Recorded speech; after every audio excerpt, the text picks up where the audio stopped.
Hello दोस्तों, स्वागत करता हूं मैं आप सभी का मेरे YouTube चैनल तरुण सर पर। सो गाइस, इस वीडियो में आज हम लोग लर्न करेंगे जावा में कंट्रोल स्टेटमेंट्स के कॉन्सेप्ट को। तो आइए देखते हैं क्या होते हैं कंट्रोल स्टेटमेंट्स, कौन कौन से कंट्रोल स्टेटमेंट्स हमारे पास अवेलेबल हैं, एंड देन इस वीडियो में फर्दर हम कवर अप करेंगे इफ स्टेटमेंट को। सो गाइस, सबसे पहले आइए हम लोग देखते हैं बेसिकली कंट्रोल स्टेटमेंट्स जो हैं उनकी डेफिनेशन की। कंट्रोल स्टेटमेंट होते क्या हैं? Such statements which are used to control the flow of execution of other statements in our program are called as control statements. So ऐसे instructions या statement जिनकी help से हम हमारे प्रोग्राम में अदर स्टेटमेंट्स के फ्लो ऑफ एग्जीक्यूशन को control करते हैं, वो स्टेटमेंट्स हमारे कंट्रोल स्टेटमेंट्स कहलाते हैं। आइए फटाफट एक नज़र डालते हैं कि कौन कौन से कंट्रोल स्टेटमेंट्स हमारे पास जावा में अवेलेबल हैं। सबसे पहला जो हमारे पास पार्ट है कंट्रोल स्टेटमेंट्स में, that is conditional branching. Second part आता है हमारे पास selection statement, and third part आता है हमारे पास लूपिंग। सबसे पहले हम कंडीशनल ब्रांचिंग की बात करते हैं। कंडीशनल ब्रांचिंग में हमारे पास 4 स्टेटमेंट आते हैं: if else, nested if else and if else ladder. Selection statement में हमारे पास केवल एक ही स्टेटमेंट है, that is switch statement.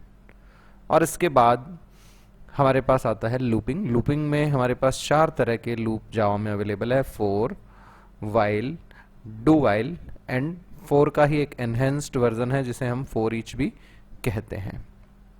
So guys, आइए आगे बढ़ते हैं और देखते हैं कंडीशनल ब्रांचिंग क्या है। बेसिकली कंडीशनल ब्रांचिंग का मतलब क्या है? In conditional branching statements we create the branches of statements using the conditions. Conditional branching के अंदर हम लोग स्टेटमेंट्स की अलग अलग शाखाएं या ब्रांचेस बना देते हैं, कोड के ब्लॉक्स बना देते हैं अलग अलग, जो कि दी गई किसी कंडीशन से कंट्रोल्ड रहते हैं। It is used to control execution of statements according to the condition. जो ब्रांचेस हम क्रिएट करते हैं कंडीशनल ब्रांचिंग में कोड की, उनका एग्जीक्यूशन जो है वो दी गई किसी कंडीशन से नियंत्रित किया हुआ रहता है। We have following conditional branching statements in Java. 4 हमारे पास कंडीशनल ब्रांचिंग स्टेटमेंट है: if else, nested if else and if else if ladder. Guys, अगर आप लोगों ने C and C plus plus से आ रहे हैं या किसी भी दूसरी प्रोग्रामिंग से आ रहे हैं तो डेफिनेटली आपने ये चारों लर्न भी किए होंगे, थोड़ा सा ईजी रहेगा। बट मैं ये मान के चल रहा हूं कि आपको प्रायर किसी भी लैंग्वेज का एक्सपीरियंस नहीं है, बिल्कुल बेसिक से हम शुरू करेंगे। और आइए इसी कड़ी में हम देखते हैं इफ स्टेटमेंट को। गाइज, इफ स्टेटमेंट जो है बेसिकली इसका सिंटैक्स जो रहेगा, सबसे पहले हम लिखेंगे इफ कीवर्ड, उसके बाद में बूलियन एक्सप्रेशन। ध्यान रखिएगा, इफ में आई जो है वो स्मॉल आएगा, कैपिटल नहीं आएगा। ये बेसिकली एक टाइपिंग मिस्टेक है।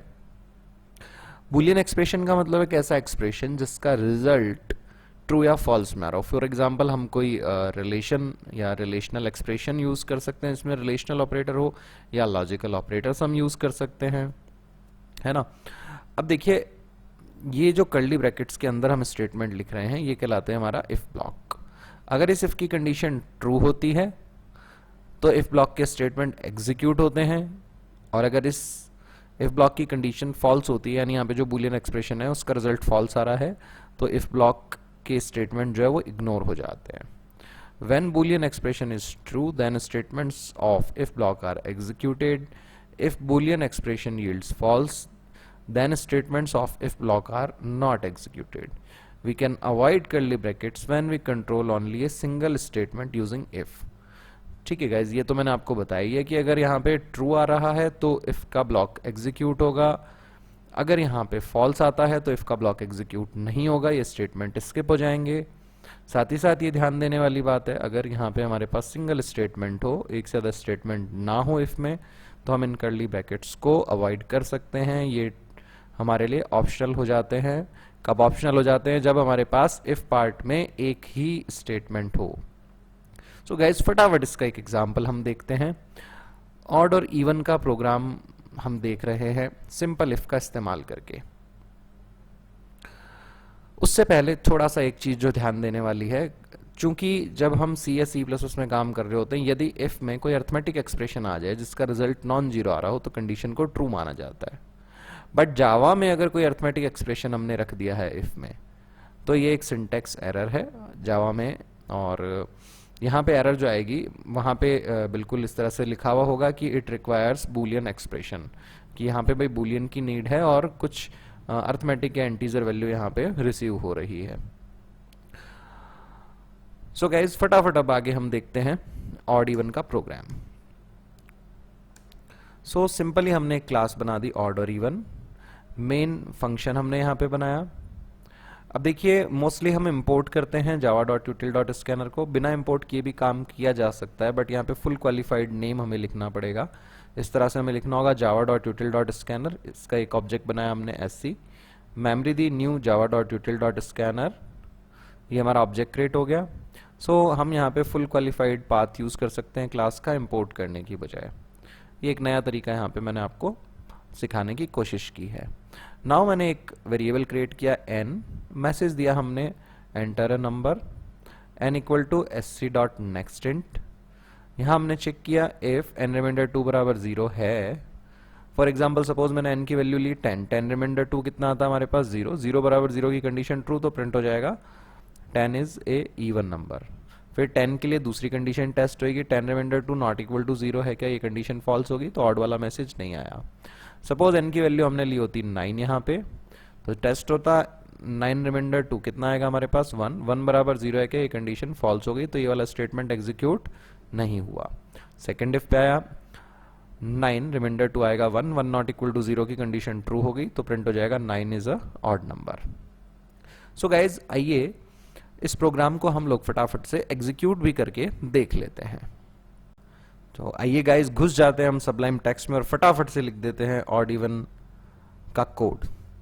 तो एग्जिस्टिंग जो फाइल यहाँ पे खुली हुई है वो मैंने बंद करी, नो मुझे नहीं सेव करना चेंजेस को। यहाँ हमने जावा फोल्डर पे राइट क्लिक किया, न्यू फाइल से सेव कर दिया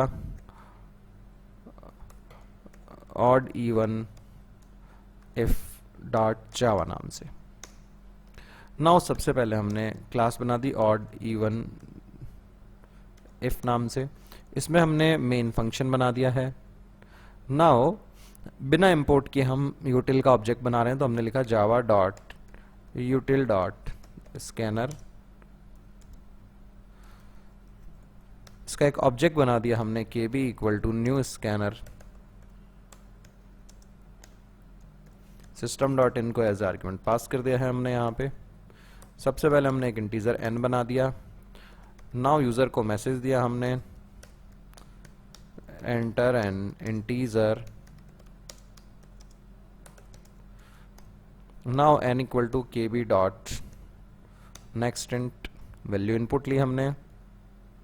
इसके बाद हमने लगाया if n remainder 2 is equals to है 0 के, तो हमने प्रिंट करा दिया n is an even number. Else part में हमने प्रिंट करवा दिया, सॉरी एल्स पार्ट नहीं लगाना है, इफ से बना रहे हैं सिंपल, तो एक और इफ लगाया मैंने n remainder 2 not equal to है अगर 0 के। सो यहां हमने प्रिंट करा दिया n is not an even number, या फिर n is an odd number कर देते हैं इसे। फाइन, नाउ इसे सेव कर दिया, राइट क्लिक किया हमने, open containing folder, Windows explorer में ये फोल्डर ओपन हुआ है, एड्रेस बार में जाके टाइप किया हमने cmd, ये लोकेशन ओपन हो गई Java C odd even if dot Java, Java odd even if वाली फाइल को रन कराया हमने, एंटर इंटीजर 10 मैंने इनपुट दिया। अब देखिए कैसे काम कर रहा है, साथ साथ देख लेते हैं हम लोग। अभी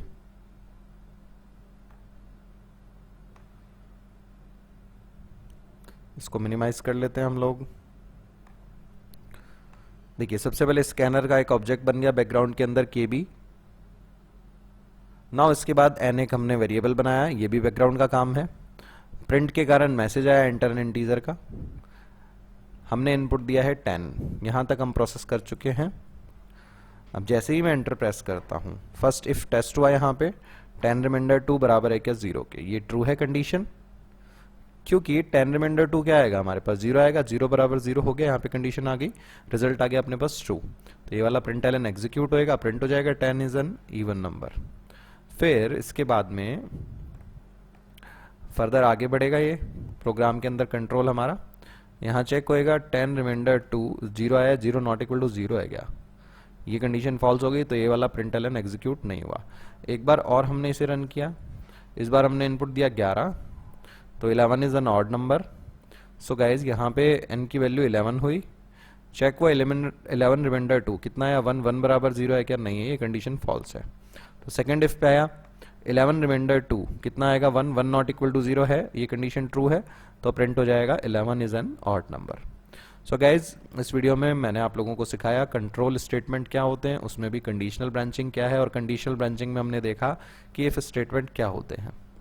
होप सो गाइज आप लोगों को समझ आया होगा कि control statement, conditional branching and if statement क्या है। अगर कोई डाउट रह जाता है तो बेझिझक आप कमेंट करें इस वीडियो पे, या मेरा व्हाट्सअप नंबर है 7742817777। इस नंबर पर आप मुझे अपने डाउट्स को मैसेज कर सकते हैं ताकि मैं आप लोगों की मदद कर पाऊँ। Thanks for watching this video guys, thanks a lot, have a nice day.